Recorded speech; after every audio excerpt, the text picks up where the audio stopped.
Premise, আমরা কোথায় আসলাম? এটা আমাকে কই নিয়ে আসছো তুমি? এখানে কিভাবে আসলাম আমি? আরে ভয় পাওয়ার কিছু নাই, এটা সেই রুম যেটার কথা আমি তোমাকে বলছিলাম। রাধিকা তার জীবনেও কোনোদিন এমন রুম দেখেনি। ঘুম থেকে উঠে প্রিমিসকে এই রুমে দেখে সে ভয় পেয়ে যায়। সে কোনোদিন কল্পনাতেও এরকম রুমের কথা ভাবেনি। চিন্তার কোনো কারণ নাই, এই ফ্ল্যাটের ভাড়া তোমাকে দিতে হবে না। এটা আমার এক বন্ধুর ফ্ল্যাট, ও দেশের বাইরে গেছে, ঠিক কবে আসে তার কোনো ঠিক নাই। কাজের জন্য ও দেশের বাইরে গেছে, তো এখন তুমি এখানে আরামসে নিশ্চিন্তায় থাকতে পারো। কিন্তু আমার মনে হয় না এটা ঠিক হবে। তুমি তো বুঝতেই পারতাছো আরেকজনের বাসায় কিভাবে না বলে থাকতে পারি। আরে এটা কোনো ব্যাপার না, আমি আমার বন্ধুর সাথে কথা বলছি, ওর কোনো সমস্যা নাই। তো আমাদের কি সমস্যা? এরপর প্রিমিস রাধিকা কিছু বলার আগেই তাকে নিয়ে পুরো ফ্ল্যাট ঘুরে দেখায়। পুরো ফ্ল্যাট ঘুরে দেখানোর পর রাধিকাকে আবার খাটে নিয়ে বসায় আর বলে, রাধিকা তোমার কি এই ফ্ল্যাটটা পছন্দ হইছে? আরে হ্যাঁ, অনেক পছন্দ হইছে। আমি তো ভাবতেই পারি না এমন কিছু। শুনে খুব ভালো লাগলো যে তোমার রুমটা পছন্দ হইছে। আচ্ছা তুমি চলো আমার সাথে, তোমাকে এক জায়গায় নিয়ে যাব। এরপর প্রিমিস রাধিকাকে নিয়ে গোল্ডেন লিফ হাউজিং এর বাইরে চলে আসে এবং তাকে এক জায়গায় নিয়ে যাওয়ার জন্য বলে। আরে এখন আবার কোথায় যাব? তুমি আমার জন্য অনেক করছো প্রিমিস। আরে আগে চলো তো আমার সাথে, তারপর সব বুঝতে পারবা। এখন আর কথা বলা লাগবে না, চুপচাপ আমার সাথে চলো। যখন প্রেমিস চৌধুরী শপিং কমপ্লেক্সের দিকে যাওয়ার জন্য অটো খুঁজতেছিল, তখন রাধিকা চৌধুরী শপিং কমপ্লেক্সের নাম শুনে চমকে যায়। তার মনে হচ্ছিল প্রেমিস তার জন্য ওইখান থেকে কেনাকাটা করবে। সে জানতো চৌধুরী শপিং কমপ্লেক্স অনেক নামি দামি মার্কেট। সে জানতো প্রেমিস এখানকার জামা কাপড় অ্যাফোর্ড করতে পারবে না। তাই রাধিকা প্রেমিসকে বোঝানোর জন্য চেষ্টা করে থাকে। আরে তুমি চিন্তা করো না তো, তুমি আগে আমার সাথে চলো, তারপরে দেখা যাবে না। রাধিকা বুঝতে পারছিল না আসলে প্রিমিস কি করতে যাচ্ছে। কিছুক্ষণ পর প্রিমিস আর রাধিকা সেই দামি শপিং মলের সামনে চলে যায়, যেখানে রিমিনি কিছুদিন আগে প্রিমিসকে নিয়ে এসেছিল। প্রিমিস স্যার, আমি এই শপের ইনচার্জ, আর আজকে এখানে একটা কাজে আসছি, আর সেটা আপনার জন্যই। আমার জন্য? আমার এই শপের সাথে কি কাজ? এরপর প্রিমিস রাধিকাকে নিয়ে ভেতরে যাইতে চায়, কিন্তু রাধিকা তাকে বাধা দেয়। ওইখানে যাওয়ার কোনো দরকার নাই, প্লিজ চলো আমরা অন্য কোথাও যাই। রাধিকা কোনোদিন এত দামি শপিং মলে আসেনি। তার মনে হচ্ছিল এই জায়গা তার জন্য না। সে যখন শপিং করতো ঢাকা শহরের সবচেয়ে সস্তা জায়গায় যেত। আরে রাধিকা চলো, কিচ্ছু হবে না, আমি আছি তো, কোনো চিন্তার কারণ নাই, তুমি আমার সাথে চলো। রাধিকা তখন ভিতরে যেতে ভয় পাচ্ছিল। এরপর প্রিমিস তার হাত ধরে সোজা শপিং মলের ভিতরে নিয়ে যায়, আর সেখানে ঢুকে সোজা একটি শোরুমে নিয়ে যায়।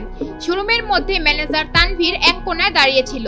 সে পেছন থেকে দেখছিল একটি সাধারণ ছেলে আর মেয়ে জামা কাপড় দেখছে। আরে ভাই, এগুলো আবার কারা আসলো? নিশ্চয়ই জামা কাপড় পরে ছবি তুলতে আসছে, আর নাইলে এসির বাতাস খেয়ে চলে যাবে। প্রিমিস আর রাধিকার জামা কাপড়ের অবস্থা পিছন থেকে দেখে ম্যানেজারের মেজাজ খারাপ হয়ে যায়। সে ভাবছে তারা এমনি মার্কেটে ঢুকেছে, জামা কাপড় কেনার জন্য নয়। তাদের দুইজনকে শায়েস্তা করার জন্য ম্যানেজার তানভীর তাদের পিছনে গিয়ে বলে, hello sir and madam, welcome to our Chowdhury shopping complex. প্রিমিস আর রাধিকা পিছন থেকে সামনে ঘোরার আগেই ম্যানেজার তানভীর বিরক্ত হয়ে আবার তাদের উদ্দেশ্যে বলে, স্যার আমাদের এইখানে ড্রেস ৫,০০০ টাকা থেকে শুরু, আর ম্যাক্সিমাম ড্রেস ১০,০০০ টাকার মতন। তো আমি কি আপনাদের বাজেট জানতে পারি? তাহলে আমি আপনাদের হিসাবে ড্রেস দেখাতে পারি। এটা ম্যানেজার তানভীরের চাল।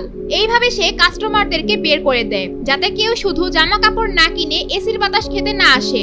এরপর ম্যানেজার তার কথা শেষ করে আর এইদিকে প্রিমিস তার দিকে ঘুরে। ম্যানেজার তানভীর এক সেকেন্ডে প্রিমিসকে চিনে ফেলে। আরে আপনি, আমি তো আপনারে চিনতেই পারি নাই। ম্যানেজার তানভীরের ওই দিনের কথা মনে পড়ে যায়। তানভীর সাহেব, আজকে থেকে প্রিমিস স্যার আমাদের এই শপের মালিক। আজকে থেকে উনি যা বলবে আমাদের তা ফলো করতে হবে, বুঝতে পারছো? আচ্ছা ঠিক আছে ম্যাডাম, আমি বুঝতে পারছি, কোনো সমস্যা নাই। যেদিন রিমিনি প্রিমিসকে নিয়ে এসেছিল এই শোরুমে, এইদিকে ম্যানেজারের কথা শুনে রাধিকা আরো ঘাবড়ে যায়। তার মনে হচ্ছিল এক্ষুনি প্রিমিসকে নিয়ে এখান থেকে চলে যেতে। সে এত দামি জামা কাপড়ের জন্য টাকা নষ্ট করতে চায় না। প্লিজ চলো এখান থেকে, তোমার সাথে আমার কিছু কথা বলার আছে। তুমি টাকার চিন্তা করতেছো না? চিন্তা করো না, আমার কাছে টাকা আছে। এরপর প্রেমিস যখন দেখে রাধিকা তাও মানতে চাচ্ছে না, সে রাধিকার একটু কাছে এসে চুপি চুপি তাকে বলে, দেখো আমরা তো শপিং মলে ঢুকেই পড়ছি, এখন যদি এখান থেকে বের হয়ে যায় সবাই আমাদেরকে নিয়ে মজা করবে। তো আমরা এখান থেকে সস্তা কোনো একটা জামা নিয়ে বের হয়ে যাই। রাধিকা প্রিমিসের কথা শুনে তার মনে হচ্ছিল প্রিমিস ঠিকই বলছে, কিন্তু আবার চিন্তাও হচ্ছে, কারণ এখানকার সস্তা জামা কাপড়ের দামও ৫,০০০ টাকা, আর এত টাকা সে বরবাদ হচ্ছে সেটা দেখতে চায় না। ৫,০০০ টাকায় না জানি কত মাস তার চলে যেত, কিন্তু প্রিমিস তাকে এইখানে নিয়ে আসছে, তার এখন মানা করার কোনো রাস্তাই নেই। এরপর প্রিমিস রাধিকাকে জামা কাপড় দেখানো শুরু করে দেয়, আর তার কিছুক্ষণ পর প্রিমিস বলে, হেই গাইস, আমি আপনাদের দিবস গেমিং। আমাদের ভিডিওটা এখনই শুরু হবে। তো গাইস, যারা আপনারা ফ্রি ফায়ার খেলেন, ফ্রি ফায়ার ডায়মন্ড টপ করতে চান, তারা এই নাম্বার যোগাযোগ করতে পারেন। এই number WhatsApp and imo number আছে। তো আপনারা চাইলে এই নাম্বার যোগাযোগ করে ডায়মন্ড টপ করতে পারবেন and অনেক কম দামে এন্ড 100% ট্রাস্টেড। তো যাদের ডায়মন্ড লাগবে তারা কিন্তু স্ক্রিনশট মেরে রাখতে পারেন, পরে ডায়মন্ড টপ করতে পারেন। ম্যানেজার, আমরা এই ড্রেসটা একটু ট্রাই করে দেখবো। ম্যানেজার প্রিমিসের পিছে পিছেই ঘুরছিল। প্রিমিস যে ড্রেসটার কথা বলছে, আসলে রাধিকা ওই ড্রেসটা কয়েকবার ঘুরে ঘুরে দেখছিল। তাই প্রিমিস ম্যানেজারকে ওই ড্রেসটা ট্রায়াল দেওয়ানোর জন্য বলে। আরে না না, আমি এটা শুধু দেখতেছিলাম, এটা আমি ট্রায়াল দিব না। এমন না যে রাধিকার এই ড্রেসটা পছন্দ হয়নি, আসলে সে এই ড্রেসের দাম বেশি দেখে মানা করে দেয়। সে সস্তা কোনো কিছু খুঁজছিল, এত দামি ড্রেস তার নিতেই মনে যাচ্ছিল না। তো এইদিকে লাল কালারের ড্রেসটা আছে, এটা নাও।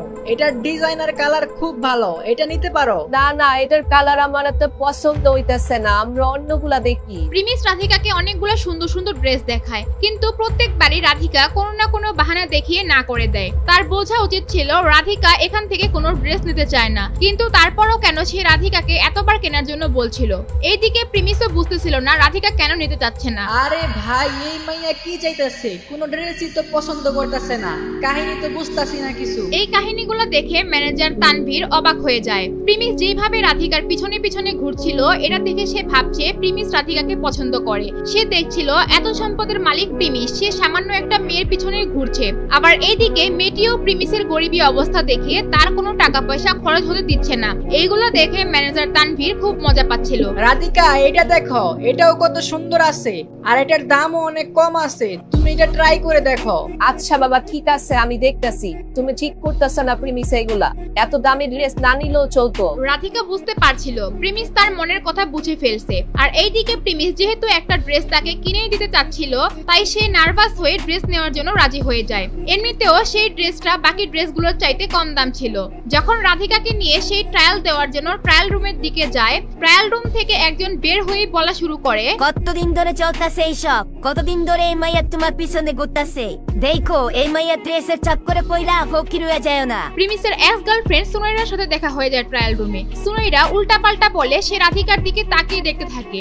যদিও সে প্রিমিসকে ছেড়ে দিয়েছে, কিন্তু তারপরও সে প্রিমিসকে অন্য কারোর সাথে দেখে রিয়েক্ট করে বসে। প্রিমিস রাধিকাকে এত দামি শপিং মলে ড্রেস কিনে দেওয়ার জন্য নিয়ে আসছে, এটা দেখে তার অনেক হিংসা হচ্ছে। নিজের ড্রেসের কি অবস্থা, আবার নতুন গার্লফ্রেন্ডে এত দামি শপিং মলে নিয়ে আসছে। এখানে যেই কথা সুনাইরা বলল সেটা শুনে রাধিকা ভুল বুঝে ফেলে। সে মনে করে প্রিমিসের আগে থেকেই গার্লফ্রেন্ড আছে। এইগুলো দেখে তার মাথায় আগুন ধরে যায়, সে একদম হতাশ হয়ে যায়। না, তোমার কথা ভুল হচ্ছে, আমি প্রিমিসের কোনো গার্লফ্রেন্ড না, তুমি একদম ভুল বুঝতেছ। রাধিকা মুচকি হাসি দিয়ে প্রিমিসের দিকে তাকায় আর সেই শোরুম থেকে বের হতে যায়। আর এইদিকে ম্যানেজার তানভীর বুঝতেছিল না আসলে এখানে কি হচ্ছে। তার বস একটা মেয়েকে নিয়ে আসছে যাকে তার গার্লফ্রেন্ড মনে হচ্ছিল।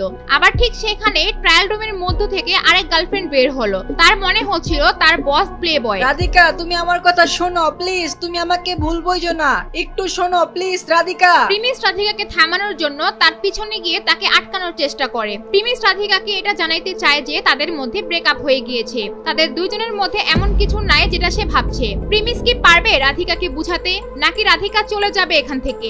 রাধিকা যদি থেকেও যায়, প্রিমিসের এক্স গার্লফ্রেন্ড কি করবে তাদের সাথে? তা জানতে চাইলে দিবস গেমিং এর ইউটিউব চ্যানেলটি সাবস্ক্রাইব করে নোটিফিকেশন বাটন বাজিয়ে রাখেন, যাতে পরের পার্টটি আসার সাথে সাথেই দেখতে পারেন।